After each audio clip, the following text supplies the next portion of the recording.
Hello students, स्वागत है आपका अपने YouTube channel the study hub pro में।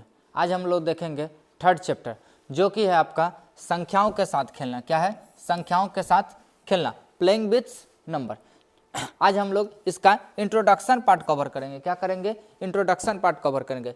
इंट्रोडक्शन पार्ट आपके पूरा चैप्टर के लिए इंपॉर्टेंट होता है। अगर इंट्रोडक्शन पार्ट में कहीं समस्या रह जाती है तो भाई चैप्टर समझने में दिक्कत आ जाएगी। चलिए वीडियो को स्टार्ट करते हैं। आपके लिए से क्लास 6 के बच्चों के लिए नींव बैच तैयार किया गया है। यह सोच से कि भाई आपका नींव अगर मजबूत हो तो भाई पढ़ने में आगे का सफ़र मजबूत रहेगा। यही सोच के आपका 6 क्लास का बैच का भी नाम रखा गया नींव बैच, ताकि आपकी नींव मजबूत हो तो आगे की मजबूती बनी रहती है। अभी आपका नींव बैच का कोर्स मात्र 29 रुपया में अवेलेबल है। कितना में? मात्र 29 रुपया में अवेलेबल है। तो आप इसे परचेज कर सकते हैं ताकि आपकी बेहतर तैयारी हो सके। चलिए अब हम लोग आज के लेक्चर को देखते हैं। सबसे पहले आपका चैप्टर का नाम है संख्याओं के साथ खेलना। क्या है? संख्याओं के साथ खेलना। तो हम इस चैप्टर में कवर क्या करेंगे, यानी पूरा जो भी जितना भी संख्या, जितने प्रकार के संख्या होते हैं, हमें उससे खेलने की आवश्यकता पड़ती है। इस चैप्टर में इतना ही कुछ आता है ताकि आप चैप्टर को आसानी से समझ सकें और इस सारे नंबर के साथ खेल सकें। सबसे पहला चीज़ है आपका गुणनखंड। क्या है? गुणनखंड। समझना पड़ेगा कि भाई गुणनखंड किसको कहते हैं, समझे? तो गुणनखंड क्या है? तो भाई वैसा कोई भी संख्या, समझे, गुणनखंड किसको कहते हैं? तो भाई गुणनखंड क्या है? दिए गए संख्या में जो संख्या भाग लगा पाती है वह संख्या का गुणनखंड कहलाती है। समझे? सीधा सीधा बात समझिए, किसी भी संख्या को जिन संख्याओं से पूरा भाग दिया जा सके वह उस संख्या का क्या कहलाता है? गुणनखंड कहलाता है। गुणनखंड हम किसको कहेंगे? तो भाई ऐसी संख्या जो दिए गए संख्या को पूरा विभाजित करे वह क्या कहलाती है? गुणनखंड। जैसे एग्जाम्पल के तौर पर मान लीजिए आपका 12 दिया गया, 12 का गुणनखंड कौन है? तो 12 में जो संख्या भाग लगा पाएगी वह 12 की क्या कहलाएगी? गुणनखंड कहलाएगी। 12 में भाग कौन कौन लगाता है? 1 लगाएगा, 2 लगाएगा, 3 लगाएगा, 4 लगाएगा, 6 लगाएगा, 12 लगाएगा। इतना संख्या इसको भाग लगा रही है, यानी जो संख्या इस संख्या को भाग लगा रही है उसे हम क्या कहते हैं? गुणनखंड कहते हैं। यहाँ तक कोई समस्या नहीं? आगे के टॉपिक देखें। चलिए अगला टॉपिक आपका अपवर्त। अपवर्त मतलब है क्या? गुणज। अपवर्त कहते हैं या गुणज कहते हैं। अभी हम देख रहे थे गुणनखंड। गुणनखंड क्या है? तो दिए गए संख्या में जिन संख्या से भाग लग पाती है वह हमारा गुणनखंड होती है। ठीक इसका विपरीत होता है, ठीक इसी का उल्टा हमारा गुणज होता है। गुणज क्या होता है? तो दिए गए संख्या से जिन संख्या में भाग लगती है वह हमारा गुणज कहलाता है। यही संख्या से लसम असम समझना आसान होता है। इस बात को समझिए कि अगर आपको गुणनखंड और गुणज में दिक्कत रह गया तो आपको लसम असम समझने में दिक्कत रह जाएगी। तो आप इस बात को मेक श्योर करके समझे कि भाई हमें अब गुणनखंड और गुणज में अंतर समझ में आ जाना चाहिए। अगर यह समझने में दिक्कत हो तो लसा और मसा में दिक्कत रह जाएगी। समझे? चलिए एक बार गुणनखंड को फिर से देखते हैं। गुणनखंड क्या है? तो गुणनखंड वो ऐसी संख्या है जो दिए गए संख्या को पूरा विभाजित करती है, यानी दिए गए संख्या में भाग लगती है। यानी कि समझिए यह जो आपका क्या है? गुणनखंड है। किसका गुणनखंड है? 12 का। तो हमें संख्या कितना दिया गया था निकालने के लिए? गुणनखंड 12। तो 12 में जिन संख्या से भी भाग लग जाए वह क्या कहलाएगी? गुणनखंड। तो 12 में किन संख्या से लगा? 1 से लगा, 2 से लगा, 3 से लगा, 4 से लगा, 6 से लगा, 12 से लगा। यह सभी क्या था? इनका गुणनखंड था। यहाँ तक कोई समस्या नहीं? अब आते हैं गुणज। तो गुणज क्या कहे? तो दिए गए संख्या से जिन में भाग लगेगी वह आपका गुणज कहलाएगी। एग्जाम्पल के तौर पर आप 12 को ले ले, तो 12 से ही जिन में भाग लगी तो 12 से 12 में लगेगी, 24 में लगेगी, 36 में लगेगी। तो 12, 24, 36 ऐसा क्या चल रहा है? 12 का गुणज है। क्या है? गुणज। तो दिए गए संख्या से जिसमें भाग लगती है वह गुणज है। वही कहा गया, किसी संख्या को 1, 2, 3, 4 से गुना करने पर जो संख्या मिलती है वह उसका गुणज कहलाती है। यानी देखिए 12 में 1 से गुना किए 12 मिला, 2 से गुना किए 24 मिला, 3 से गुना किए 36 मिला, 4 से गुना करेंगे 48 मिलेगा। तो यह सभी संख्या क्या है? इस संख्या का गुणज है। तो सीधा मतलब समझिए, दिए गए संख्या में भाग लगेगी वह गुणनखंड होगा, दिए गए संख्या से भाग लगेगी वह गुणज होगा। वही एग्जाम्पल के तौर पर 3 का गुणज की बात किया जाए तो 3 का गुणज 3 का टेबल हो जाता है। यानी 3 के 1 बार पढ़िए, 2 बार पढ़िए, 3 बार पढ़िए, 4 बार पढ़िए, या टेबल ही पढ़ना है। तो 3 का टेबल क्या आ जाएगा? 3 आ जाएगा, 6 आ जाएगा, 9 आ जाएगा, 12 आ जाएगा, 15 आ जाएगा, 18 आ जाएगा। इस प्रकार से आगे बढ़ते जाएगा। यह सब क्या है? 3 का गुणज है। तो देखिए यह हो क्या रहा है? तो दिए गए संख्या में दिए गए संख्या से भाग लग रही है। देखिए जो भी संख्या गुणज है, दिए गए 3 है ना, 3 से इसमें भी भाग ले रहे, 3 से इसमें भी लग रहे, 3 से इसमें भी लग रहे। तो दिए गए संख्या से भाग लगते उसको हम क्या कहते हैं? गुणज कहते हैं। यहाँ तक कोई समस्या नहीं? आगे बढ़े। आगे का टॉपिक है आपका अभाज्य संख्या। क्या है? अभाज्य संख्या।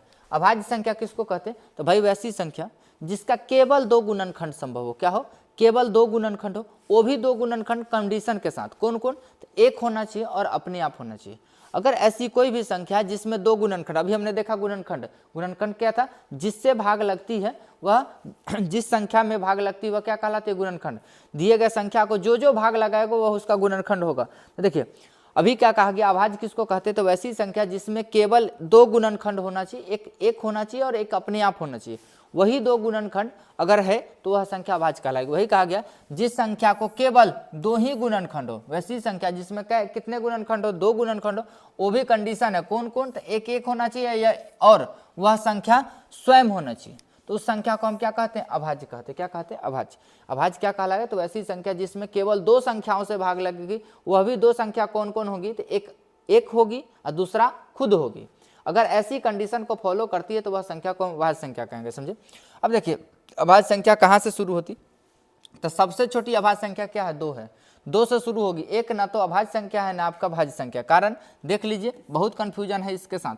देखिए एक को भाग 1 लगा रही है, स्वयं भी 1 है, स्वयं भी क्या है? 1। तो इसका गुणनखंड की बात किया जाए तो गुणनखंड केवल 1 हो जाता है। देखिए इसमें 2 तो भाग लगा रहा है, एक लगा रहा है, एक स्वयं लगा रहा है। तो गुणनखंड की बात किया तो दोनों एक हूबहू है, तो इसका गुणनखंड केवल 1 गुणनखंड होता है। कहा गया हमें कितना गुणनखंड होना चाहिए? 2। तो 2 गुणनखंड यहाँ नहीं रखता, इसलिए एक आपका भाज्य संख्या नहीं है। समझे? तो भाज्य संख्या कहाँ से होता है? तो 2 से। 2 होगा, 3 होगा, 5 होगा, 7 होगा, 11 होगा, 13 होगा, 17 होगा, 19 होगा, इसी प्रकार से। तो देखिए सबसे छोटी अभाज्य संख्या क्या है? 2। 3 अभाज्य संख्या इसलिए क्योंकि इसमें भाग 1 लगा रहे 3 लगा रहे, 5 क्यों है? 1 लगा रहे 5 लगा रहे, 7 में 1 लगा रहे 7 लगा रहे, 11 में 1 लगा रहे 7 लगा रहे। तो हम समझ सकते हैं कि अभाज्य किसको कहेंगे? तो वैसी संख्या जिसमें 1 भाग लगाए और खुद जो संख्या स्वयं भाग लगाए तो वह संख्या क्या कहलाती है? अभाज्य कहलाती है। अब एक और चीज इंपॉर्टेंट पॉइंट है भाई, 2 सबसे छोटी अभाज्य संख्या क्या है? 2 सबसे छोटी अभाज्य संख्या। उससे भी ज्यादा इंपॉर्टेंट पॉइंट क्या है? तो भाई एकमात्र सम अभाज्य संख्या है। 2 हमारी क्या है? तो एकमात्र सम अभाज्य संख्या है। यानी कि अगर आपसे सम अभाज्य भी पूछे तो भाई सम अभाज्य संख्या कौन होती है? 2।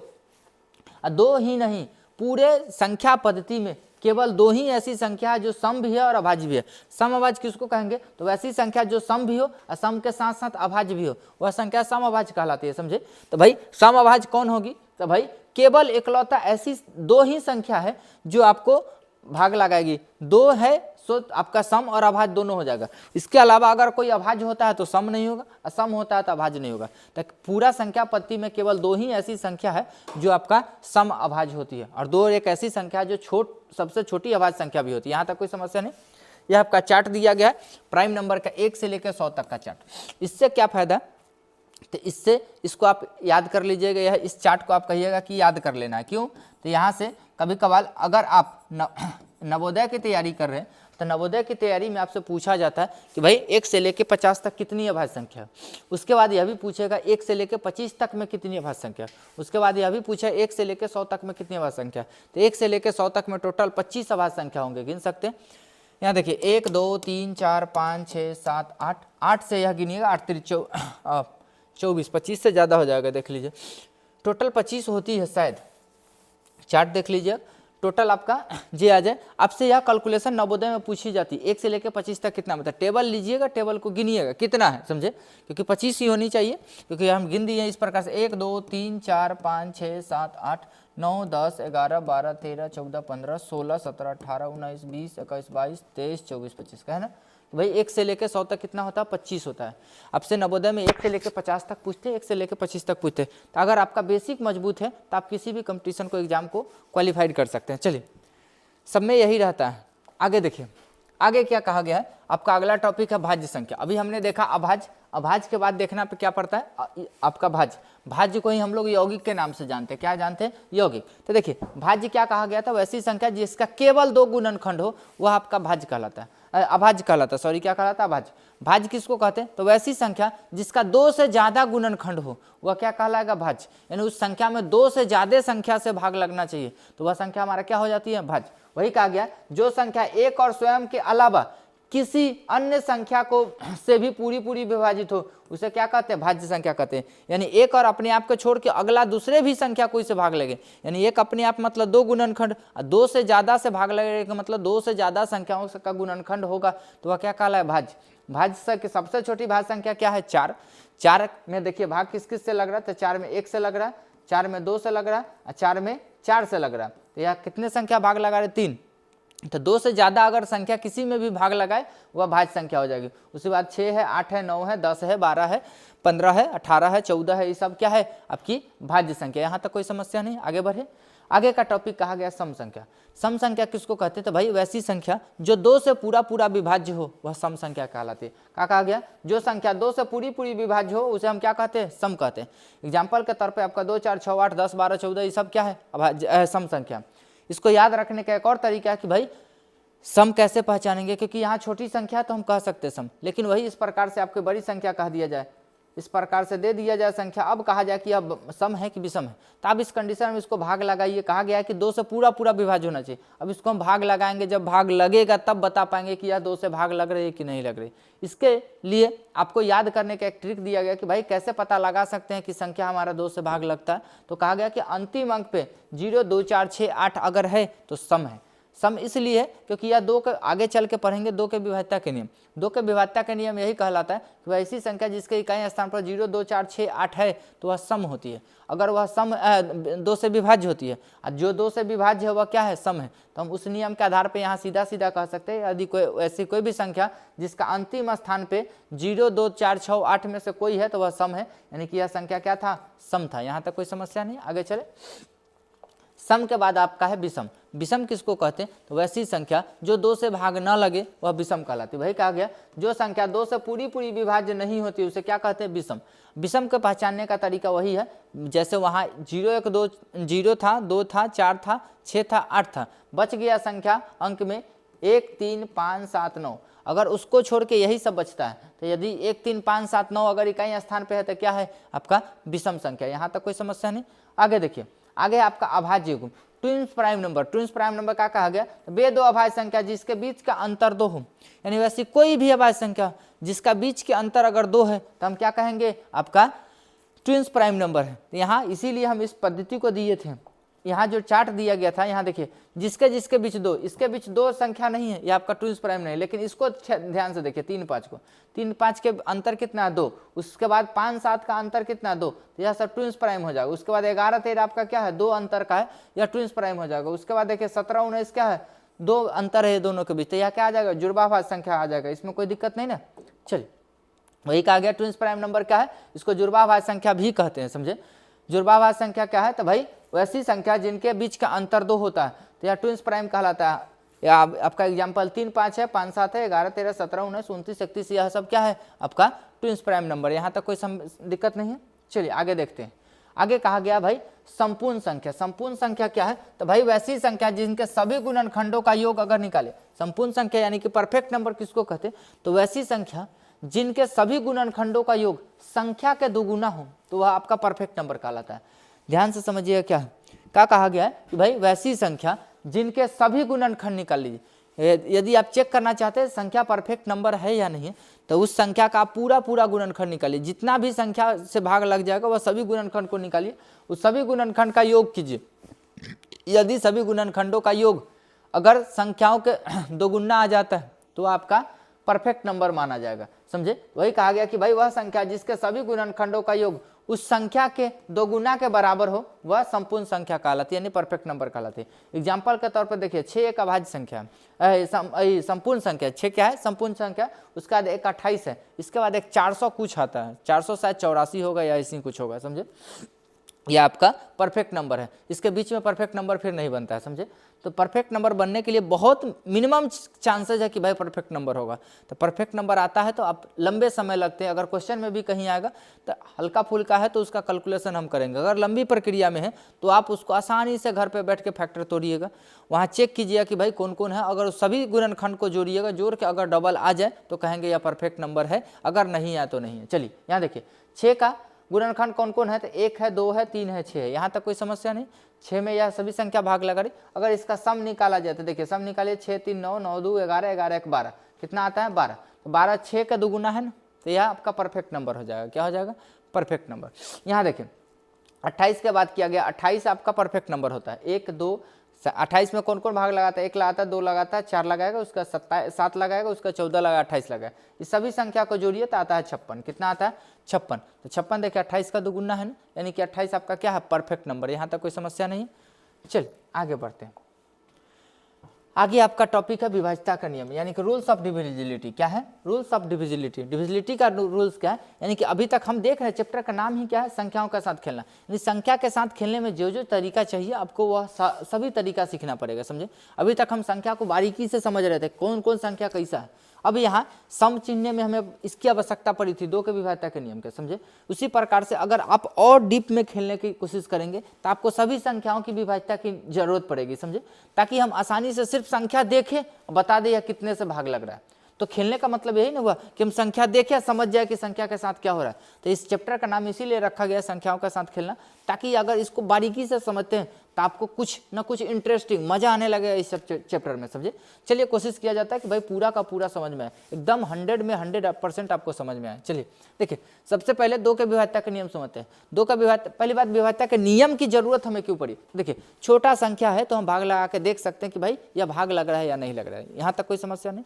लेकिन यही संख्या अगर बहुत बड़ा दे दिया जाए तो भाग लगाने में परेशानी हो जाएगी और लंबी भाग जाएगी, हमें बहुत ज़्यादा समय लग गया, तब बता पाएंगे कि भाई संख्या में भाग लगेगी या नहीं लगेगी। इसीलिए इसको कम से कम समय निकालने के लिए हमें विभाज्यता के नियम की आवश्यकता पड़ी, ताकि हम उसको आसानी से समझ सकें। जैसे देखिए बहुत लंबा समय, हमें भाग लगाने का जरूरत नहीं, हम बनाने जा रहे हैं लसा मसा, उस स्थिति में हम काम करने जा रहे हैं तो भाई लसा बनाने में हमें भाग लगाने की जरूरत पड़ेगी नहीं, क्योंकि भाग हम सीख रहे हैं लसा, हमें लगेगी भाग, अगर संख्या है तो हमें भाग लगा के देखना पड़ता है कितना से लग रहा है। उस स्थिति में अगर हमें कहीं से पता चल जाए कि यह इतना से भाग लग जाए तो हम आसानी से रख सकते हैं। उसी सब आवश्यकता के लिए आपको विभाज्यता का नियम बनाया गया, समझे। तो चलिए दो का विभाज्यता का नियम क्या है, तो कहा गया कि भाई दो के विभाज्यता का नियम क्या है, तो ऐसा कोई भी संख्या जिसके अंतिम स्थान पर, अंतिम स्थान कहिए या इकाई स्थान कहिए, इकाई स्थान पर 0, 2, 4, 6, 8 है तो यह संख्या 2 से विभाज्य होगी। अभी जो हमने सम के केस में लिया वह आपका विभाज्यता का नियम ही था, जे कहा गया अंतिम स्थान पे 0, 2, 4, 6, 8 हो। तो दो का विभाज्यता का नियम क्या कहता है कि भाई ऐसी संख्या जिसके अंतिम अंक कितना 0, 2, 4, 6, 8 हो तो वह संख्या 2 से विभाज्य होती है। क्या होती है? 2 से पूरा विभाज्य होती है। जैसे यहाँ देखिए, यहाँ अंतिम स्थान पे 4 है, यानी इसमें से कोई है 2 से विभाज्य, यहाँ 6 है, यहाँ 2 है, ये सभी संख्या क्या है 2 से विभाज्य, यहाँ तो कोई दिक्कत नहीं। 3 के विभाज्यता का नियम समझिए। 3 के विभाज्यता का नियम इंपॉर्टेंट है, खासकर आपके चैप्टर के लिए, समझे। 3 के विभाज्यता का नियम क्या कहा गया, तो भाई वैसी संख्या जिसके अंकों का योग निकाले, और अंकों का योग अगर 3 से भाग लग जाए तो वह दिए गए संख्या पूरा 3 से भाग लगती है। देखिए पढ़िए क्या कहा गया, यदि संख्या के अंकों का योग 3 से विभाजित हो तो वह संख्या 3 से विभाजित होगी। क्या कहा गया, जो संख्या आपको दिया गया उस संख्या का अंकों का योग निकालिए, यदि अंकों का योग 3 से भाग लग जाएगा तो वह संख्या भी पूरा 3 से भाग लग जाएगा। देखिए एग्जांपल के तौर पे 123 कहा गया, यहाँ अंक कौन है, 3 है, 2 है, 1 है, इनका योगफल निकालिए। तो 1, 3, 2 का योगफल कितना जाता है, 3, 2, 5, 1, 6, 6 देखिए 6 3 से आता है ना 2 मरतबे, यानी कि यह भाग लग गया है, या इसका मतलब यह संख्या 123 भी 3 से भाग लग जाएगा। यहाँ तो कोई दिक्कत नहीं।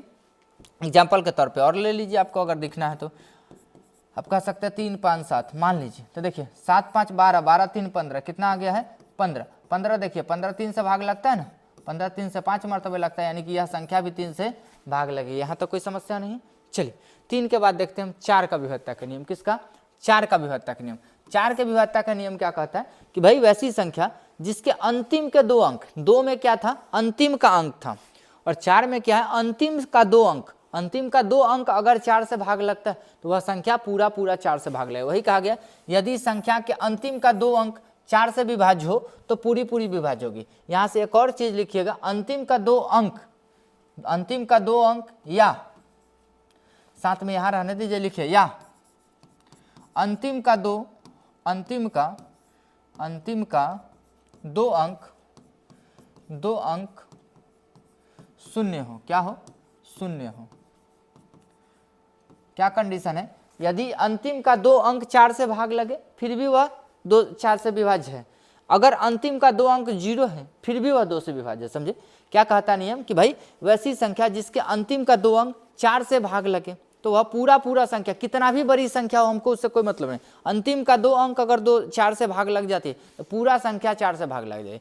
उसी कंडीशन में एक और कंडीशन होता है, 2 कंडीशन यहाँ फॉलो करते हैं। एक यह भी कंडीशन होता है कि भाई दोनों अंक आपका 0 हो जाए फिर भी वह 4 से भाग लग जाए। एग्जाम्पल के तौर पर आप चेक कर सकते हैं, देखिए 100 के अंतिम का 2 अंक 0 है या 4 से भाग लग जाएगी 25 मरतबे, यहाँ तो कोई दिक्कत नहीं ना।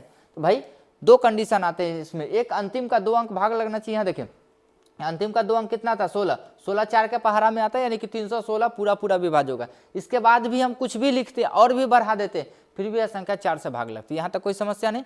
आगे देखें 5 का विविधता के नियम।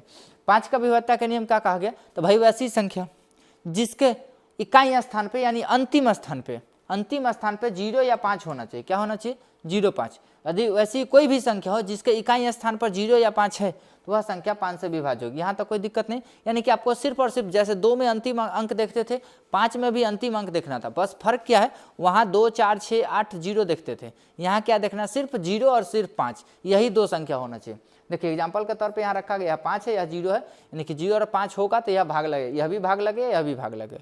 अब बात करते हैं 6 का विभाज्यता का नियम। 6 का विभाज्यता का नियम क्या कहता है, तो भाई वैसी संख्या जो 2 से भी भाग लगे और 3 से भी भाग लगे तब वह संख्या 6 से भाग लगेगी। अगर वह 2 से लगे 3 से नहीं लगेगी, यानी 6 से भाग नहीं लगेगी। अगर यदि संख्या 3 से भाग लगे 2 से नहीं लगे तब भी वह 6 से भाग नहीं लगे। 6 से भाग लगने के लिए क्या होता है, वैसी संख्या जो 2 से भी भाग लगनी चाहिए और 3 से भी भाग लगनी चाहिए, तब जाके संख्या 6 से विभाज्य होती है। यानी मोटा मोटा बात समझे तो वैसी संख्या जो 2 के विभाज्यता के नियम को पालन करे, साथ में 3 के भी विभाज्यता के नियम के पालन करे, तब वह संख्या 6 से विभाजित होगी। वही कहा गया कि यदि संख्या 2 और 3 दोनों से विभाज्य हो तो वह 6 से विभाज्य होगी। मोटा मोटा तौर पर बात समझिए, वैसी संख्या जो 2 के नियम को भी पालन करे, 3 के नियम को भी पालन करे, वह 6 से भाग लगे। जैसे यहाँ देखिए अंतिम स्थान पे 4 है यानी 2 से विभाज्य, यहाँ तक कोई समस्या नहीं। देखिए इस दोनों अंक को जोड़ते हैं, क्योंकि 3 के विभाज्यता के नियम दोनों अंक का जोड़ना होता है, जोड़ मतलब जितना अंक है जोड़ना पड़ता है। यहाँ 2 अंक है, दोनों का जोड़ेंगे, क्या आ जाएगा 6। 6 2 से 3 से भाग लगती है, यानी कि 3 के नियम को भी पालन की, यह 2 और 3 दोनों के नियम को पालन करे, यानी कि यह क्या हो जाएगी 6 से भाग लग जाए। यहाँ तक कोई दिक्कत नहीं। आगे बढ़े, आगे का टॉपिक आपका 8 के विभाज्यता के नियम है। 7 के विभाज्यता के नियम बहुत लंबा जाता है, वह कहीं काम करता है कहीं नहीं करता है, समझे, इसीलिए हमने 7 के विभाज्यता को नियम नहीं लिया। 7 के विभाज्यता का नियम होता है कोई एक संख्या 6 बार लगातार रिपीट है तो वह 7 से विभाज्य होगी, लेकिन आपके दैनिक जीवन में ऐसा नंबर बहुत कम बार क्वेश्चन में आएगा, इसलिए 7 के विभाज्यता के नियम को स्किप कर दिया गया, समझे। चलिए 8 के विभाज्यता के नियम समझिए। 8 के विभाज्यता के नियम समझने के लिए 4 के विभाज्यता का नियम याद होना चाहिए। 4 के विभाज्यता का नियम क्या था, अंतिम के 2 अंक अगर 4 से भाग लगता है तो संख्या पूरी संख्या 4 से भाग लगे। ठीक उसी प्रकार से यहाँ अंतिम के 2 के बदले में 3 अंक हो जाएगा, क्या हो जाएगा 3 अंक। अंतिम के 3 अंक यदि 8 से भाग लगती है तो पूरा संख्या 8 से भाग लगेगी। या वहाँ एक और कंडीशन देखे थे, अंतिम का 2 अंक 0 हो फिर भी वह 4 से लगती थी। ठीक यहाँ भी अंतिम का 3 अंक यदि 0 होगी तो वह 8 से भाग लगेगी। एग्जाम्पल के तौर पर आप चेक कर सकते हैं 1000, अंतिम के 3 अंक 0 है, यह 8 से भाग लगती है, समझे, यह क्या करती है 8 से भाग लगती है। तो भाई क्या क्या कहा गया, वैसी संख्या जिसके अंतिम के 3 अंक अगर 8 से भाग लगे तो वह 8 से विभाज्य होगी, या अंतिम के 3 अंक 0 हो तो भी वह 8 से भाग लगे, यहाँ तक कोई दिक्कत नहीं। 9 के विभाज्यता के नियम फिर आपके बुक के पॉइंट ऑफ व्यू से बहुत ही इंपॉर्टेंट है। 3 और 8 बहुत ही इंपॉर्टेंट है, क्योंकि इससे फिल इन द ब्लैंक्स ऐसे बक्सा दे देगा, कहेगा कि भाई इस बक्से के जगह पे क्या भरे जो वह 3 से विभाज्य हो जाए चाहे 9 से विभाज्य हो जाए, समझे। तो 3 9 पे अच्छे खासे क्वेश्चन बनते हैं, इसको विशेष समझिए, है बहुत ईजी। क्या कहा, जैसे 3 के विभाज्यता का नियम क्या था, सभी अंकों का योग 3 से भाग लगेगा तो वह संख्या 3 से भाग लगेगी। ठीक इस उसी प्रकार यहाँ भी है, यदि वैसी संख्या जिसके सभी अंकों का योग 9 से विभाज्य होगी तो वह पूरी संख्या 9 से विभाज्य होगी। वही कहा गया, यदि अंकों का योग 9 से विभाज्य हो तो वह संख्या क्या होगी 9 से विभाज्य होगी। जैसे एग्जांपल के तौर पर देखिए 729 के अंक को जोड़िए, 729 में 7 है 2 है 9, इसको जोड़िए तो जोड़ के कितना आ जाएगा 18। 18 9 से भाग लगती है, यानी कि 729 आपका भाग लगेगी पूरा पूरा 9 से, यहाँ तक कोई समस्या नहीं। चलिए आगे देखिए, कहा गया 10 के विभाज्यता का नियम, यह सबसे सिंपल विभाज्यता का नियम है, इससे हल्का किसी का विभाज्यता का नियम नहीं है, समझे। 10 के विभाज्यता का नियम क्या कहता है, तो भाई वैसी संख्या जिसके इकाई स्थान पर केवल 0 हो वह संख्या आपका 10 से विभाज्य हो जाएगी। कहा यदि संख्या का अंतिम अंक 0 हो तो वह 10 से विभाज्य होगी। 0 के अलावा कुछ भी हो तो भाग नहीं लगेगी 10 से, सिर्फ और सिर्फ 0 होना चाहिए। अगर 0 है तो वह भाग लगेगी और नहीं है तो नहीं लगेगी। एग्जाम्पल के तौर पर यहाँ 0 है या भाग लगेगी, यहाँ 0 है या भी भाग लगेगी, समझे। कोई भी संख्या हो अंतिम अंक अगर 0 हो तो वह 2 से विभाज्य होगी, 10 से विभाज्य होगी, यहाँ तक कोई समस्या नहीं। आगे बढ़े, आगे का टॉपिक है 11 का विभाज्यता का नियम। 11 का विभाज्यता का नियम थोड़ा सा यह 10 से भारी है, 10 से भारी नहीं बहुत ही भारी है। देखिए क्या कहा गया कि भाई वैसी संख्या जिसके सम या विषम अंक, सम स्थान के अंकों का योग तथा विषम स्थान के अंकों का योग का अंतर निकाला जाए तो 11 के गुणज होना चाहिए, 11 का गुणज होना चाहिए, समझे, या 0 होना चाहिए, तो हमारा क्या कहलाता है, आपका 11 का विभाज्यता का नियम कहलाता है। एग्जाम्पल के तौर पे एक लिखिए तब समझ में आएगा क्या कहना चाह रहा है। जैसे देखिए 2 3 5 7 9, मान लीजिए एक संख्या ले लिया गया, यहाँ सम विषम अंक क्या है, एक इस संख्या को पकड़िए तो इसको एक बाद वाले को छोड़िए और उसके बाद एक छोड़ के पकड़िए, तो इस अंक को अगर हम सम पढ़ते हैं, ऐसे 1 3 5 पे है तो यह विषम पढ़ाएगा, 1 3 5 पे है तो ये क्या है, विषम अंक है। अब यहाँ देखिए 2 पर यह था, 3 पर यह था, तो यह कैसी अंक है, सम है। तो देखिए विषम को जोड़े तो 9 5 14, 14 2 16, क्या आ गया, 16 आ गया। इसके बाद इसको जोड़िए तो 7 3 कितना आ जाएगा, 11, यह 11 है। दोनों का कहा गया कि भाई सम अंक और विषम अंक के अंकों का अंतर, देखिए क्या कहा है, जिस संख्याओं के विषम स्थान के अंकों का योग तथा सम स्थान के अंकों का योग का अंतर, यानी कि यह विषम स्थान का अंकों का योग था, यह सम स्थान के अंकों का योग था, इनका अगर अंतर निकाले तो अंतर कितना आ गया है, 5। तो अंतर है अगर 11 के पहाड़ा वाला आएगा, यानी 11 का गुना जाएगा, यानी 11 आए, 22 आए, 33 आए, चाहे 0 आए, समझे, 0 भी आएगा तब भी 11 से विभाज्य है। तो 0 आना चाहिए, 11 आना चाहिए, 22 आना चाहिए, 33 आना चाहिए, 44 आना चाहिए, 55 आना चाहिए, यानी 11 के पहाड़ा वाला अगर संख्या आती है तो वह संख्या 11 से विभाज्य होगी। यहाँ 5 आया है यानी यह 11 से विभाज्य नहीं होगी, समझे, यहाँ तक कोई समस्या नहीं। अब देखते हैं आपका अगला टॉपिक सार्वगुणनखंड है। क्या है, सार्वगुणनखंड। सार्वगुणनखंड को इंग्लिश में कहते हैं कॉमन फैक्टर। क्या है, कॉमन फैक्टर, यानी वैसा फैक्टर जो कॉमन हो। तो फैक्टर कॉमन होने के लिए हमें दो संख्याओं की आवश्यकता पड़ेगी। क्यों, तो एक में से कोई कॉमन नहीं होगा, एक संख्या का जो है सो वही है। कॉमन लेने के, कॉमन मतलब दोनों में वैसा कोई गुण मिले उसको कॉमन ले सकते हैं, समझे। जैसे हम कहें कोई बच्चा आपका जैसे 6 में है तो कोई बच्चा वैसा उठा के लाइए जो दोनों 6 में हो, तो भाई पूरा क्लास है उसमें से कोई 2 बच्चा को उठा के ले जा सकते हैं। तो दोनों में अगर गुण पूछना पड़े तो विशेष गुण की बात किया जाए तो हम दोनों का उम्र के साथ गुण सकते, मतलब जब भी गुण देखने के बाद आए, कॉमन देखने के बाद, तो 2 संख्या के कम से कम की आवश्यकता पड़ेगी। उससे ज़्यादा है तो ठीक है, लेकिन एक की संख्या का कॉमन नहीं लिया जा सकता।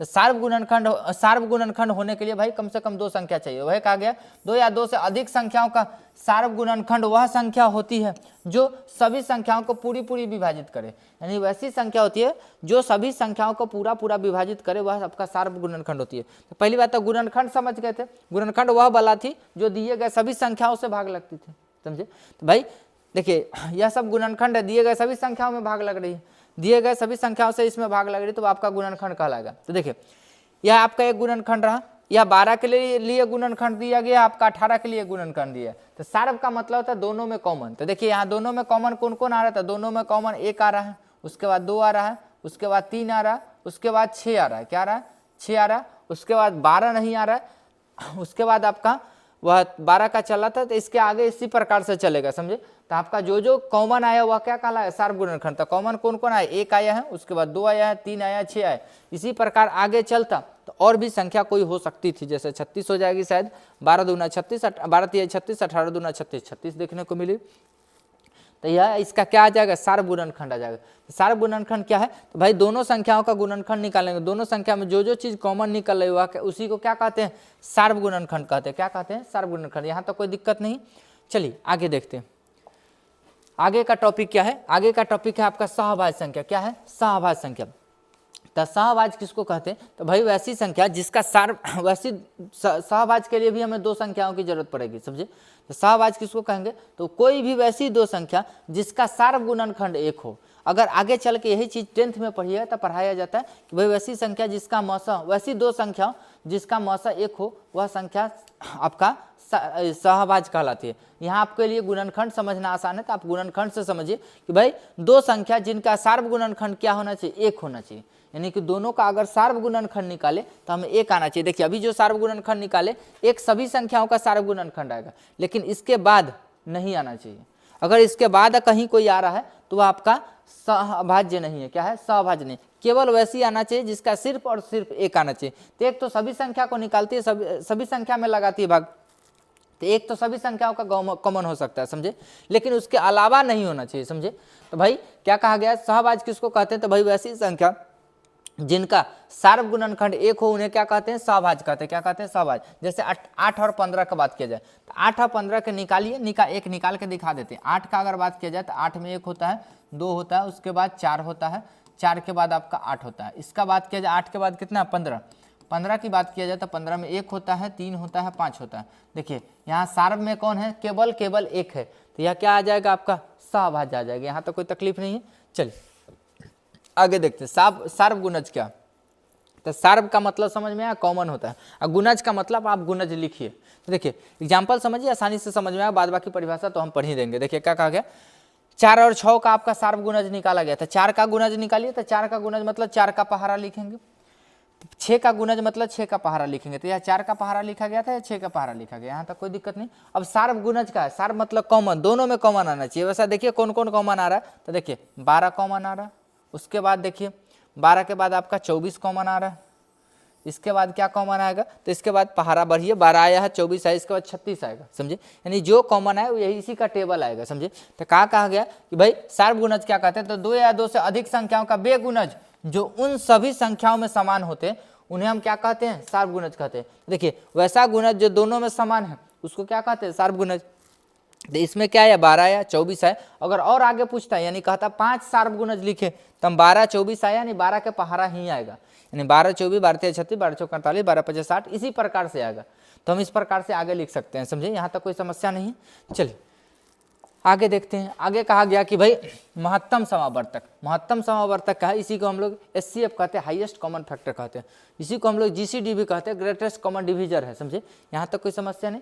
मौसा किसको कहते हैं, तो भाई कहा गया 2 या 2 से अधिक, क्या कहा गया, 2 या 2 से अधिक संख्याओं का सबसे बड़ा सार्व गुणज क्या कहलाता है, यानी 2 या 2 से अधिक संख्याओं का अगर सार्व गुणज निकाले उसमें वैसा सार्व गुणज जो सबसे बड़ा हो, सबसे बड़ा वाला सार्व गुणज हमारा क्या कहलाता है, मसा कहलाता है। कहा गया सबसे बड़ा सार्व गुणनखंड क्या है, तो भाई सबसे बड़ी सार्व गुणज क्या है, तो सभी संख्याओं को पूरा विभाजित कर सके वह महत्तम कहलाती है। तो मसा क्या कहा गया, तो भाई मसा में सीधा समझिए क्या है कि भाई जो भी संख्या उस सभी संख्या का गुणनखंड निकालेंगे, उस गुणनखंड में जो सबसे बड़ी गुणनखंड आएगी जो दिए गए संख्या को पूरा विभाजित करती है, तो वह क्या कहलाएगी, मसा कहलाएगी। यहाँ देखिए 12 और 18 का मसा किया जाए तो 12 का गुणनखंड कौन कौन होता है, 12 का 1 2 3 4 6 12 हो जाएगा, यहाँ तक कोई समस्या नहीं।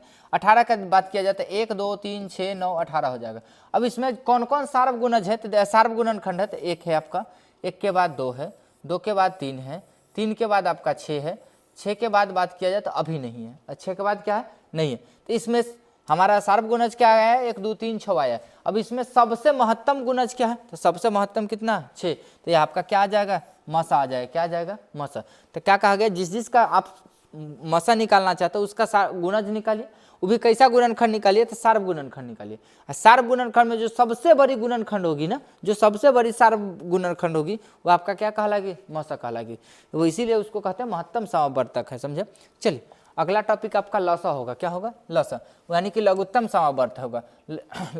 इसका हम लोग कहते हैं एलसीएम। एलसीएम का मतलब लोएस्ट कॉमन मल्टीपल्स, समझे, यानी इसमें मल्टीपल्स होता है, मल्टीपल्स मतलब गुणज, यानी कि यहाँ सार्व गुणज होगा और वह सबसे छोटी गुणज होगी। यहाँ क्या था, एचसीएफ मतलब हाईएस्ट कॉमन फैक्टर। देखिए यह क्या था, एचसीएफ था, यह था क्या, एचसीएफ था। एचसीएफ को क्या कहते हैं, तो भाई नाम से ही पता, हाईएस्ट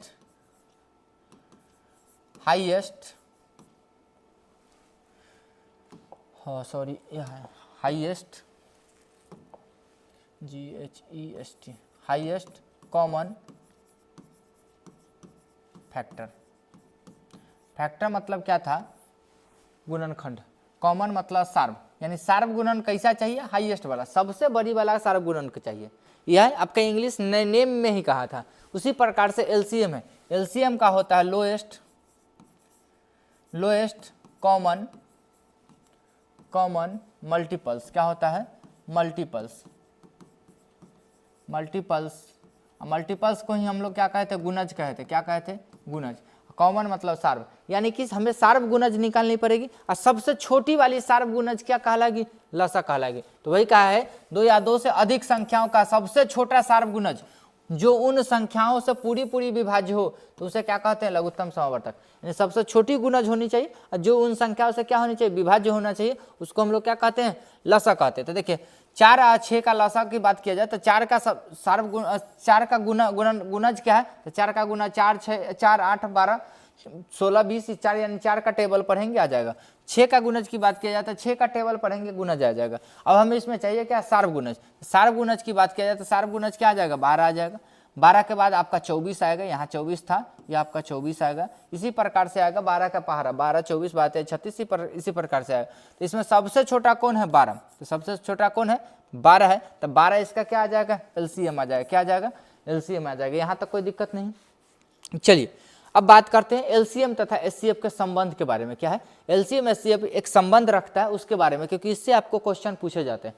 तो संबंध क्या है, एलसीएम और एचसीएफ के बीच संबंध क्या है, तो आपका एलसीएम गुने एलसीएम और एचसीएफ के गुना कराए तो एलसीएम गुने एचसीएफ होता है पहली संख्या गुने दूसरी संख्या का। किसके, पहली संख्या गुने दूसरी संख्या। देखिए 4 6 जो दो संख्या लेके अगर हम इसी का एलसीएम निकाले और इसी का एचसीएफ निकाले तो भाई उस संख्या के एलसीएम जो आएगा 100 और एचसीएफ आएगा 100, वह बराबर हो जाएगी एक 4 गुने 6 के, यानी 4 गुने 6 के बराबर हो जाएगी। यही इसका कहना है, यहाँ तक कोई दिक्कत नहीं। चलिए नेक्स्ट टॉपिक है आपका भिन्न संख्याओं का मसा। अब हम लोग चैप्टर के थ्योरी को समाप्त करने के कगार पे हैं, समझे। आपका यह लास्ट टॉपिक होगा भिन्न संख्याओं का लसा तथा मसा।